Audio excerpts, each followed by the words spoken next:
নমস্কার বন্ধুরা। আজ সকালে পঞ্চানন বাবু আমার বাড়িতে এসেছিলেন। পঞ্চানন বাবু এসে জানালেন যে তিনি একটি ফ্ল্যাট কিনেছেন। আমি পঞ্চানন বাবুকে জিজ্ঞাসা করলাম, এই নিয়ে আপনার কটি ফ্ল্যাট হলো? তিনি হাসতে হাসতে বললেন, এই নিয়ে আমার 4টি ফ্ল্যাট হলো। আমি বললাম, আপনার এই 4টি ফ্ল্যাটের তথ্য আয়কর দপ্তরকে জানানো আছে? উনি অবাক হয়ে গেলেন। তো পঞ্চানন বাবুর সঙ্গে আমার যে কথাবার্তা হয়েছিল সেই কথাবার্তাগুলো সংক্ষেপে আপনাদের বলছি, ভালো লাগবে শুনুন। আয়কর আইনের যতগুলো ইনকাম হেড আছে, ইনকাম ফ্রম হাউস প্রপার্টি একটি হেড, একটি বিশেষ হেড। অর্থাৎ হাউস প্রপার্টি থেকে যা ইনকাম হয় সেই ইনকামের উপরে আয়কর দিতে হয়। আয়কর আইনের আঙিনায় 3 রকমের হাউস প্রপার্টি আছে।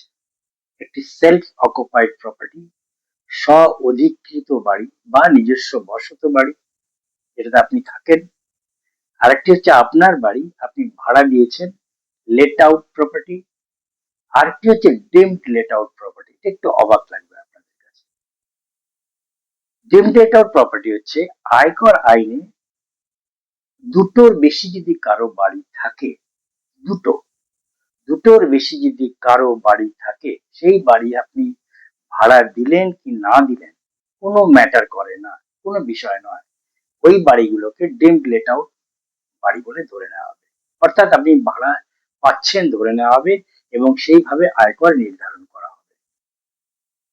তাহলে 3 রকমের বাড়ির মধ্যে self occupied property, house property, দুটোতে কোনো রকম আয়কর লাগছে না। অর্থাৎ ওর আয়কর কোনো রকম হিসেব করা হবে না।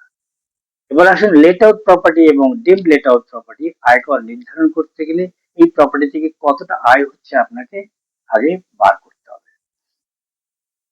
সেই কিভাবে বার করবেন সেটা এবার আমি আপনাদের বলছি। প্রথমেই বার করতে হবে এই লেট আউট প্রপার্টি বা deemed late out property gross annual value.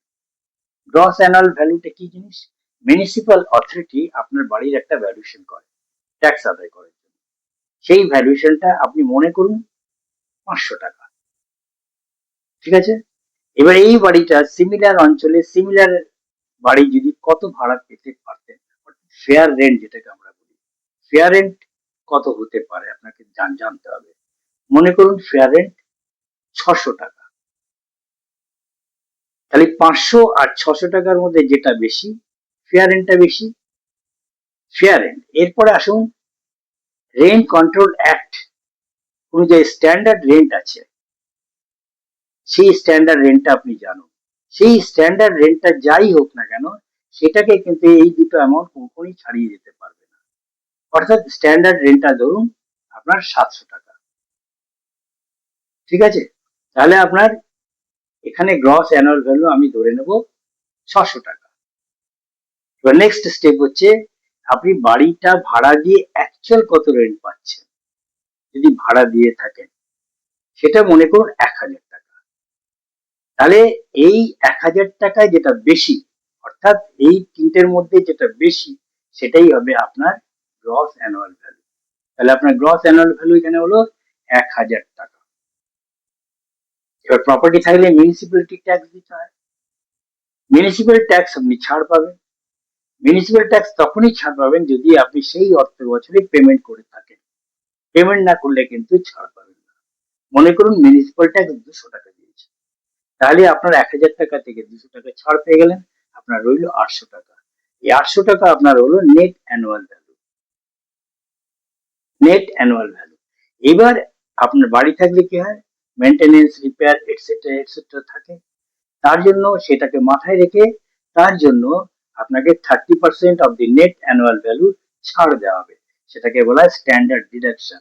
30% আপনি স্ট্যান্ডার্ড ডিডাকশন আপনি ছাড় পেয়ে যাবেন, সে আপনি খরচ করুন বা নাই করুন, ছাড় পেয়ে গেলেন।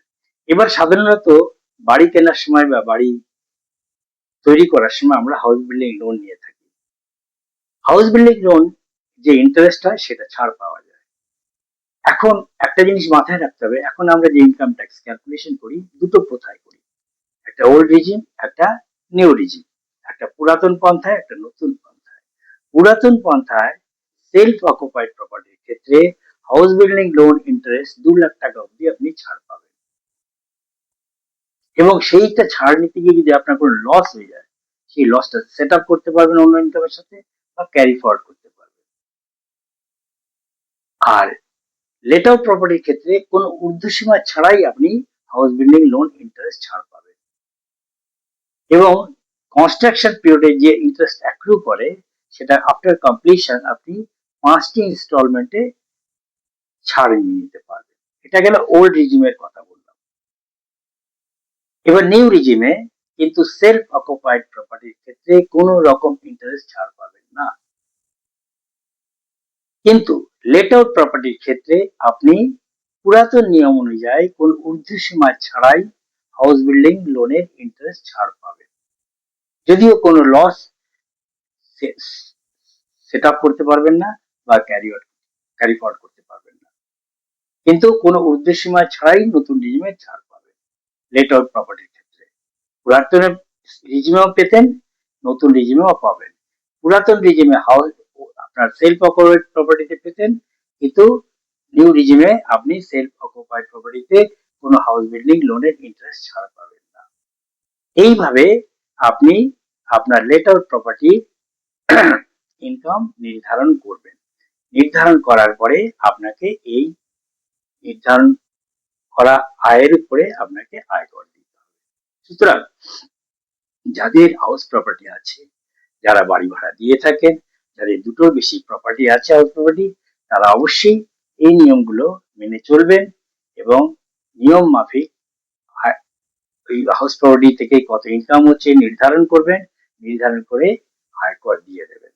আশা করি বোঝাতে পেরেছি। যদি বুঝে থাকেন, যদি ভালো লেগে থাকে, আমার এই আয়কর বর্ণমালা চ্যানেলটিকে অবশ্যই সাবস্ক্রাইব করে আমাকে উৎসাহিত করবেন।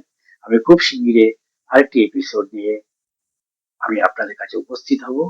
ভালো থাকবেন। নমস্কার, ধন্যবাদ।